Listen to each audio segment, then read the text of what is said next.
Hi, this is Team Unlocked presenting our final project for EET 3350 Embedded Systems Design. My name is Eric Wright. I'm a CSET student. My name is Alex Tomovsky. I'm also a CSET student. My name is Z. I'm CSET 2.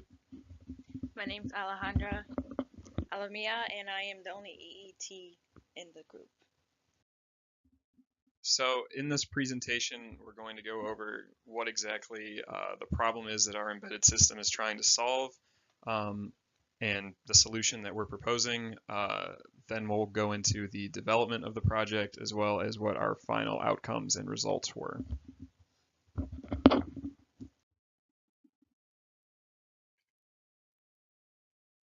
For our final project, we wanted to conquer the many security problems with combination locks. A few of the three main problems are that they're susceptible to brute force attacks. Many of them can be opened by finessing it, and they're not very complex either.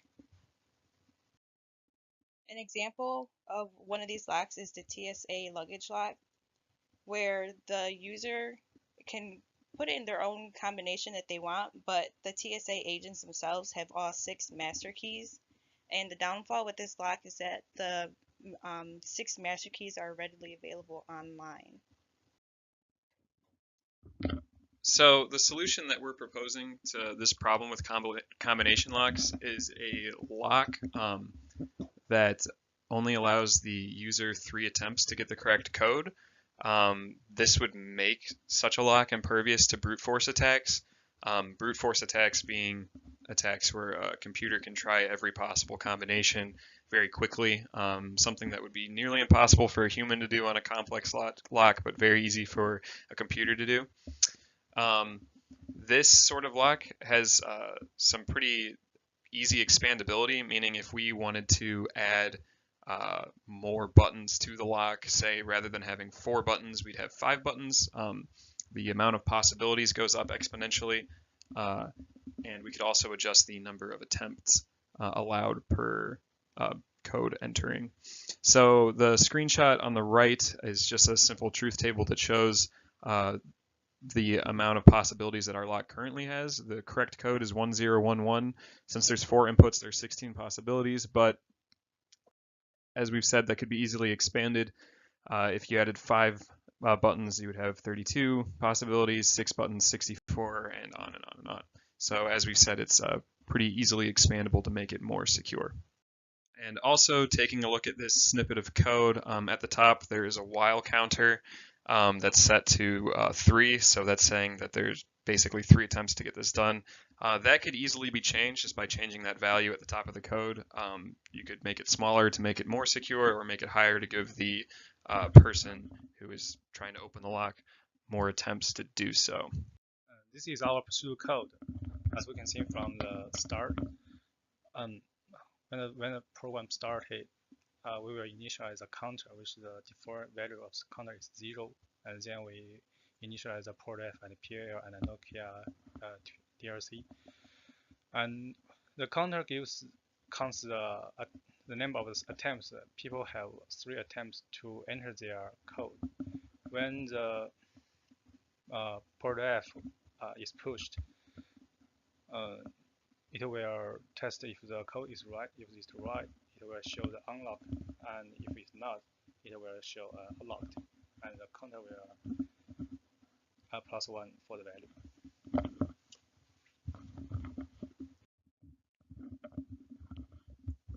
With being the only electrical person in the group, I kind of tasked myself with actually coming up with the circuit drawing. After all the programming was done, I looked at it and then turned it into electrical drawing. I wanted it to look more professional rather than it being block diagrams.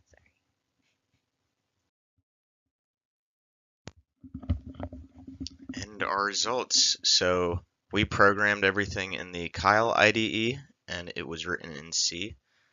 And on our breadboard, we actually had a LCD display, a Nokia LCD display, hooked up through UART, which you'll see in the pictures here in a minute. it displays this little locked and unlocked image on there. It's really cool. It's able to send messages and remind the user the password is correct or not. So when the person hasn't made any attempts at the lock, they get 3 attempts. It'll say 1 of 3 attempts tried, and then if they're incorrect, it'll go to 2 of 3, and then it'll say 3 of 3, and that's all displayed on the LCD screen. Yeah, when the password is entered correctly, the lock will change to that little unlocked symbol, and the debugging was implemented through printf statements in the Kale IDE.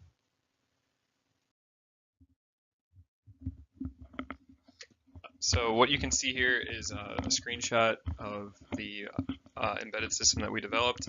It's 4 buttons that are used for inputs and then a send button. So the user presses which buttons he or she thinks correspond to the correct code and then hits send. There's 3 attempts, so at the beginning of each loop you'll see either attempt 1 or attempt 2 or attempt 3.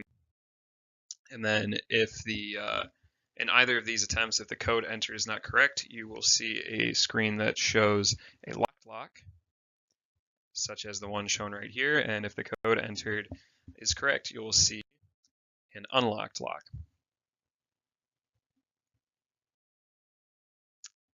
So this is the end of our slideshow that we have prepared, but there's some other things that we wanted to talk about. For instance, just sort of the development cycle that we had as a team. We developed a schedule early on and met outside of lab time. We really didn't have many conflicts working on the project together, and most of our deadlines are met.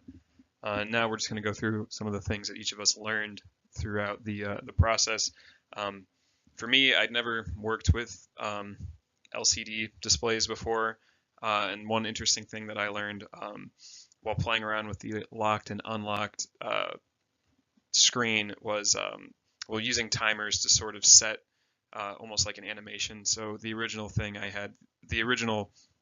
code that I developed just had the lock opening and closing over and over again, and that kind of opened my eyes to the possibilities of what you could do with, timers within a programming language and displaying images to sort of animate things.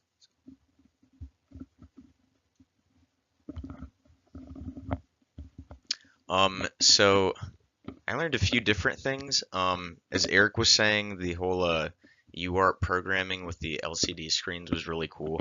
I didn't realize how when you get things to change on a screen like that, how it's basically just an array with a bunch of values representing the pixels, and that's how you kind of create the pictures. So it was really cool to see how all of that worked. Thinking about the logic behind our problem was interesting, and just how limiting number of temps for passphrases can really increase security. I like the simplicity of our project too. I could see well, one of the ways our actual switches worked on the breadboard, they had to be held down and then another button was pressed that sent a signal, and if the proper buttons were held down, that could unlock the lock. And I could see that being implemented onto possibly some kind of luggage handle or something like that, to unlock it. Something like really quick and easy that somebody could just kind of grab and like unlock, but then it still had decent security. So it was just kind of interesting to think from like that perspective how this could actually be like applied to the real world, like specifically our project and what we built. So yeah.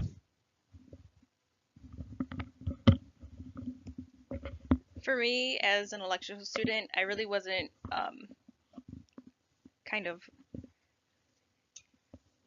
I really wasn't used to programming all that much. I know C programming because I took a course on it, but the actual C code for Kyle was something completely new. Like based off of what Eric said, the everything in our project was just new to me because as an electrical, we're really not exposed to any of this as a CSET student would be. And working as a group, I personally don't care for group projects, but this one I actually really did enjoy just because of the people that just because of the people who I was working with. They really were a joy to actually be around, and I learned a lot from them too. For me, this is my first time to program in Kyle, and I think the whole process of the lab was very interesting and challenging. I learned a lot of things, such as we didn't use PLL in our traffic light, but we successfully performed it in our final project. That's a huge success for us, and all the time we worked together was very interesting, and we enjoyed it a lot. Okay, so once again, this is our the final project presentation for Team Unlocked for EET 3350 Embedded Systems Design. Thank you.